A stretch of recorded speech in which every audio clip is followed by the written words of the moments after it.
Terima kasih ya Aba ya Bapa, tidak ada alasan buat kami, anak-anak-Mu, untuk tidak selalu bersyukur kepadamu.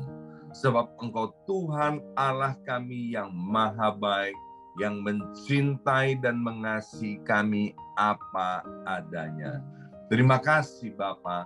Mari kita berdoa bersama-sama, ulangi seperti apa yang saya ucapkan. Bapa kami yang ada di dalam surga, dikuduskanlah nama-Mu, datanglah kerajaan-Mu, jadilah kehendak-Mu di bumi ini seperti di dalam surga. Bapa yang baik, berikanlah kami pada hari ini rezeki yang menjadi bagian kami secukupnya, cukup untuk memberikan pinjaman kepada banyak bangsa, sedangkan kami sendiri tidak punya pinjaman. Cukup untuk menjadi saksi Tuhan, mulai dari Yerusalem, Yudea, Samaria, sampai ke ujung-ujung bumi. Cukup untuk menjadi saksi Tuhan, mulai dari Yerusalem, Yudea, Samaria, sampai ke ujung-ujung bumi. Cukup untuk menjadikan semua bangsa murid Kristus dan membaptis mereka dalam nama Yesus.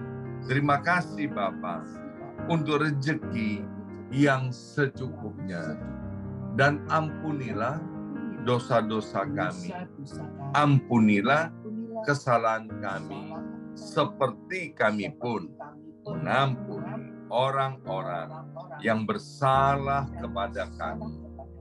Dan janganlah masukkan kami ini ke dalam pencobaan, tetapi bebaskanlah kami dari segala yang jahat. Sebab Engkaulah yang empunya kerajaan, kuasa, dan kemuliaan sampai selama-lamanya. Dalam nama Tuhan Yesus, kami sudah berdoa. Haleluya, haleluya. Mari Bapak Ibu sekalian, sekarang kita bersama-sama secara serempak dan serentak kita akan menggemakan Mazmur 91 dengan suara yang keras, dengan suara yang lantang dari tempat kita masing-masing sampai telinga kita dapat mendengarnya dengan baik. Alkitab berkata, iman timbul dari pendengaran, dan pendengaran itu akan firman Tuhan. 2, 3, Mazmur 91. Orang yang duduk dalam lindungan yang maha tinggi dan bermalam dalam naungan yang maha kuasa akan berkata kepada Tuhan, tempat perlindunganku dan kubu pertahananku, Allahku yang kupercayai. Sungguh Tuhanlah yang akan melepaskan aku dari jerat penangkap burung dan dari penyakit sampar yang busuk.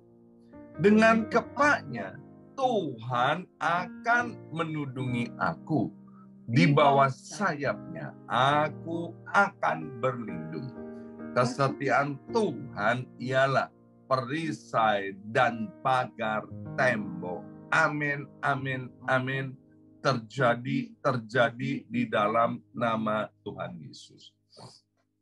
Aku tak usah takut terhadap kedahsyatan malam, terhadap panah yang terbang di waktu siang, terhadap penyakit sampar yang berjalan di dalam gelap, terhadap penyakit menular yang mengamuk di waktu petang. Walau 1.000 orang rebah di sisiku dan 10.000 di sebelah kananku, tetapi itu tidak akan menimpa aku. Aku hanya menontonnya dengan mataku sendiri dan melihat pembalasan terhadap orang-orang fasik. Sebab Tuhan ialah tempat perlindunganku, yang maha tinggi telah kubuat tempat perteduhanku. Amin, amin, amin. Terjadi di dalam nama Tuhan Yesus.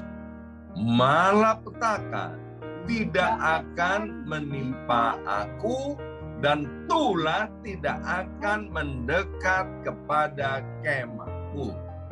Sebab malaikat-malaikat Tuhan akan diperintahkan oleh Tuhan kepadaku untuk menjaga aku di segala jalanku. Para malaikat Tuhan akan menatang aku di atas tangannya, supaya kakiku jangan terantuk kepada batu. Singa dan ular tedung akan aku langkai. Aku akan menginjak anak singa dan ular naga. Amin, amin, amin. Terjadi di dalam nama Tuhan Yesus. Sungguh hatiku melekat kepada Tuhan, maka Tuhan akan meluputkan aku. Tuhan akan membentengi aku, sebab aku mengenal nama Tuhan. Bila aku berseru kepada Tuhan, Tuhan akan menjawab. Tuhan akan menyertai aku dalam kesesakan. Tuhan akan meluputkan aku dan memuliakan aku. Dengan panjang umur akan Tuhan kenyangkan aku, dan akan Tuhan perlihatkan kepadaku keselamatan daripadanya. Amin, amin, amin. Terjadi di dalam nama Tuhan Yesus. Terima kasih Bapa. Sekarang berbicaralah kepada setiap kami. Kami mengundang Allah Roh Kudus untuk menolong kami semua. Anugerailah kami ya Aba ya Bapa, hikmat dan pewahyuan daripada sorga, sehingga kami dapat menangkap isi hati Bapa melalui kebenaran firman Tuhan hari ini. Dalam nama Yesus. Yang siap mendengarkan firman Tuhan, angkat jempolnya ke depan dan katakan amin 3 kali. Amin, amin, amin. Salam revival, salam kebangkitan. Semangat pagi. Semuanya semangat pagi. Harus tetap bersemangat. Amin. Tuhan mau kita sebagai anak-anaknya bersemangat. Mengapa? Karena di dalam Tuhan selalu ada harapan dan ada masa depan yang cerah.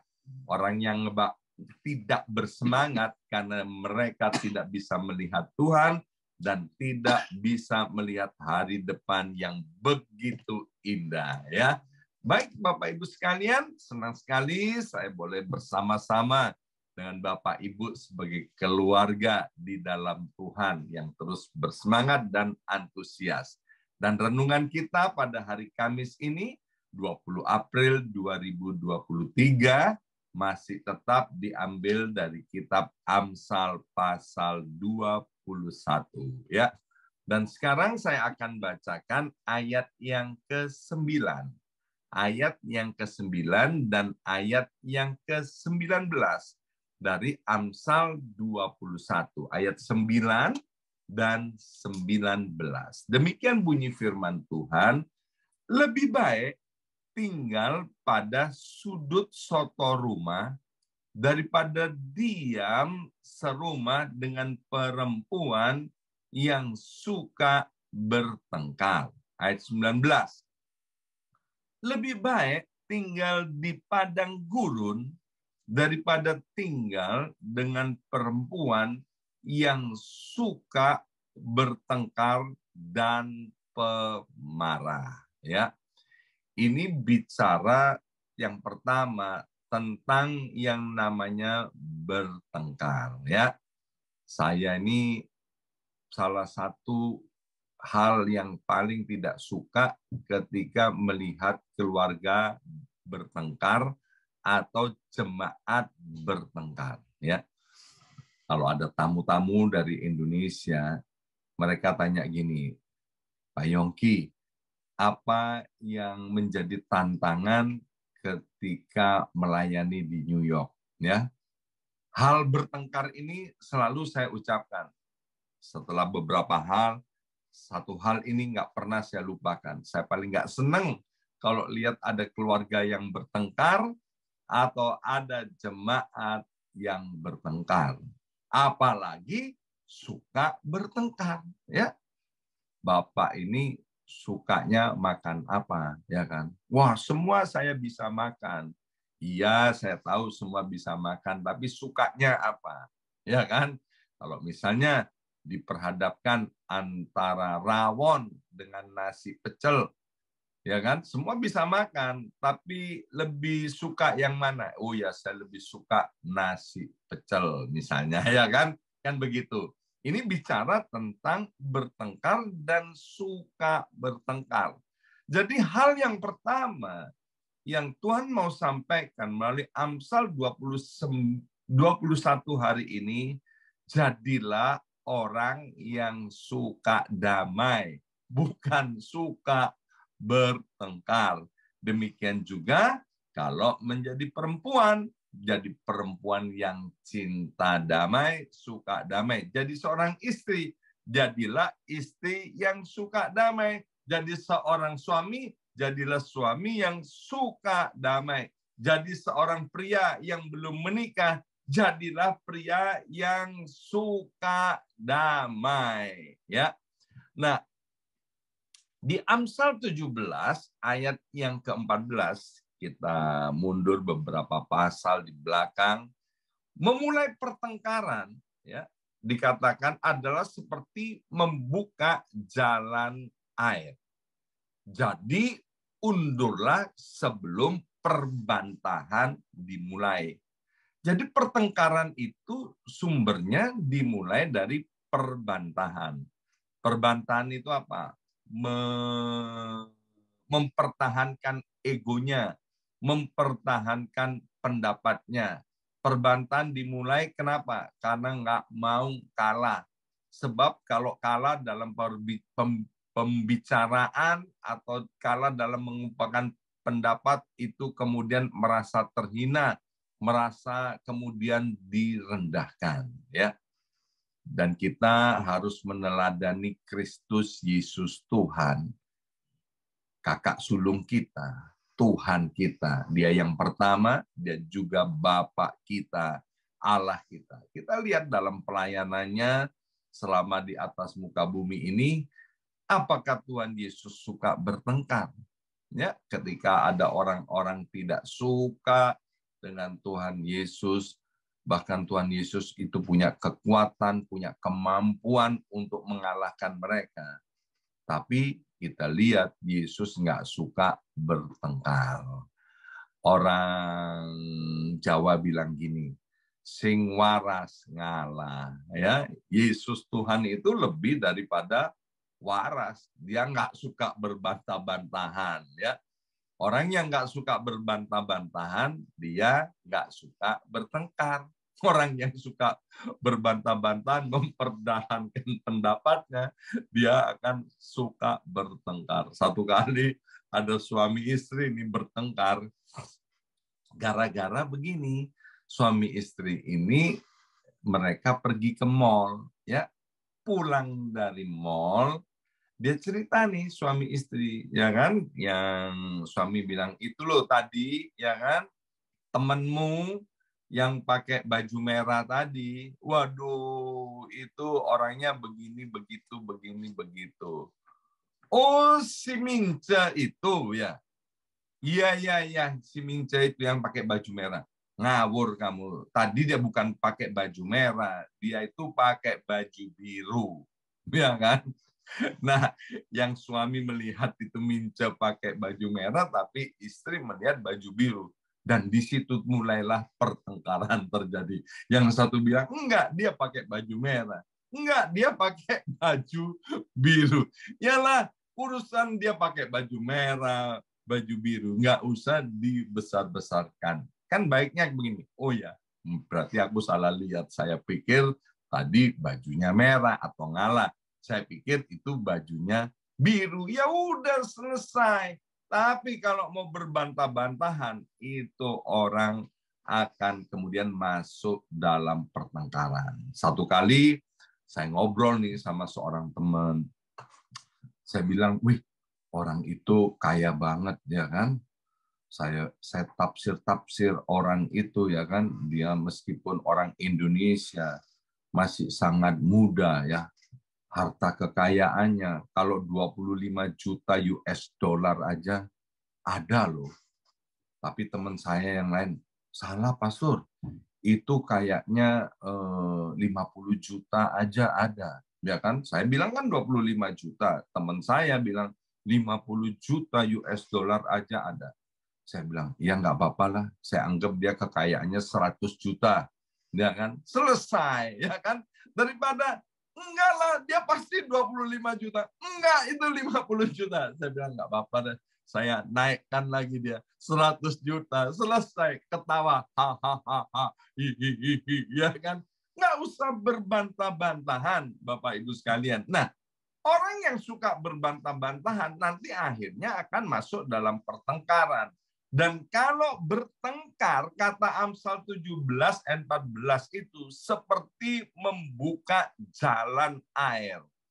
Apa itu membuka jalan air? Kalau Bapak Ibu sekalian familiar ya, nih ada beberapa teman nih, sahabat nih, Pak Ayung, juga Timotius Gunawan tinggal di Las Vegas. Di situ kan ada bendungan yang gede tuh di Vegas tuh, Hoover Dam gitu, ya kan, bendungan amat sangat besar, ya kan. Itu Bapak Ibu sekalian, kalau bendungan itu jebol, ya kan, maka Las Vegas akan tenggelam, Bapak Ibu sekalian. Nah, orang yang bertengkar seperti itu membuka jalan air. Bapak Ibu sekalian, itu kalau bendungan jebol, ya kan, selain banjir akan menimbulkan kerusakan di sana sini, kemudian kerugian yang besar, bahkan ada kemungkinan jiwa-jiwa yang tidak diselamatkan sehingga mengalami kematian. Nah, Alkitab bilang, kalau orang bertengkar itu seperti membuka jalan air. Maka dikatakan undurlah sebelum perbantahan dimulai. Kalau ada katalah artinya itu perintah. Kalau itu perintah dari Tuhan, bukan bisa atau tidak bisa melakukannya, tinggal mau taat atau tidak mau untuk melakukan, mengundurkan diri dari perbantahan sehingga tidak terjadi yang namanya pertengkaran. Ya, dalam konseling suami istri atau calon mempelai, Bapak Ibu sekalian, ketika mereka sedang jatuh cinta sehingga mereka lihat di mana-mana ada bunga, ya kan? Semuanya indah. Untuk berkata I'm sorry, ya kan? Maafkan aku salah, itu adalah hal yang amat sangat mudah. Tapi coba ketika lagi marah bilang I'm sorry, waduh, susahnya luar biasa. Mengapa? Karena gengsinya ditaruh nomor 1. Maka itu Bapak Ibu sekalian, Tuhan mau agar setiap kita, baik itu suami maupun istri, orang yang sudah menikah maupun belum menikah, ya, mari Bapak Ibu sekalian hindari yang namanya perbantahan. Mengalah itu bukan artinya kalah. Kalau kita mau menghindari perbantahan, maka kemungkinan untuk bertengkar itu menjadi sangat kecil. Nah, Salomo pengalaman, dia kan punya istri sama Gunde hampir 1.000 orang atau 1.000 orang lebih mungkin, ya kan? Dia bilang gini, daripada tinggal sama perempuan suka bertengkar, ya lebih baik tinggal di sudut soto rumah, ya. Kalau di rumah saya ini kan ada namanya etik, ya. Di atas kamar ini ada kamar lagi etik, ya kan. Saya godain Bu Yongki, kalau kamu suka bertengkar, aku tak sembunyi di etik, ya. Dia ketawa, sebab di rumah saya nggak ada sudut soto rumah. Waktu musim panas, saya bilang begitu, istri saya bilangnya, sudah masuk sana ke etik supaya kepanasan seperti di oven. Saya bilang nggak mau. Tapi itu Bapak Ibu sekalian, ayo yang pertama jadilah orang yang cinta damai. Amin. Jangan jadi orang yang suka bertengkar.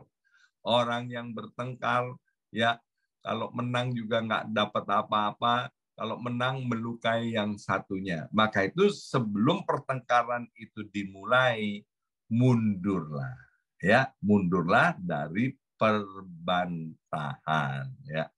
Yang kedua, dari Amsal pasal 21 ayat 13 bilang begini, siapa menutup telinganya bagi jeritan orang lemah, tidak akan menerima jawaban kalau ia sendiri berseru-seru.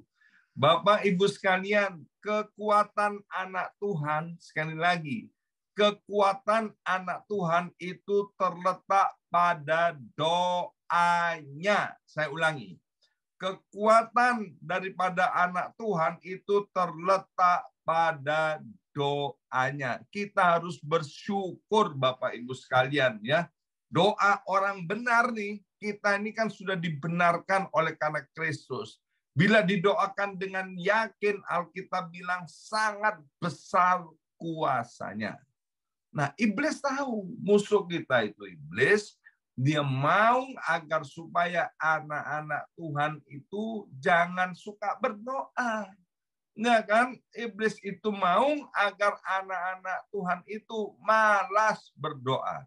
Maka itu waktu ada kegerakan doa, para tokoh berkata begini, banyak berdoa, banyak berkat, sedikit berdoa, sedikit berkat, tidak berdoa, tidak ada berkat.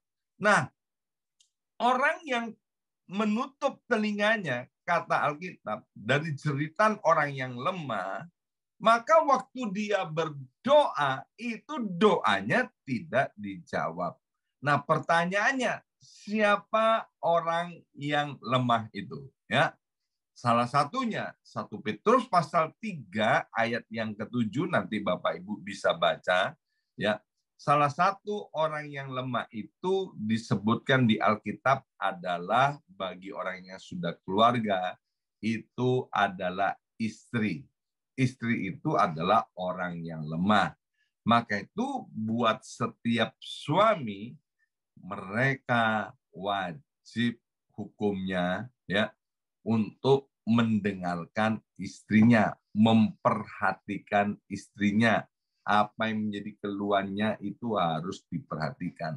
Maka itu kalau saya ketemu dengan keluarga-keluarga, kemudian ada suami-suami yang tidak suka berdoa, ya, saya tahu kenapa pria ini tidak suka berdoa, karena dia selalu meremehkan istrinya, ya kan? Di sini ada saudara kita namanya Wempi Purnawan. Mengapa dia suka berdoa? Karena dia cinta sama istrinya. Dia menghormati istrinya, dan dia tahu ketika dia cinta istrinya, dia menghormati istrinya, maka doa-doanya dijawab, ya kan? Dikabulkan oleh Tuhan. Orang itu nggak suka berdoa, mengapa? Karena doanya nggak dikabulkan.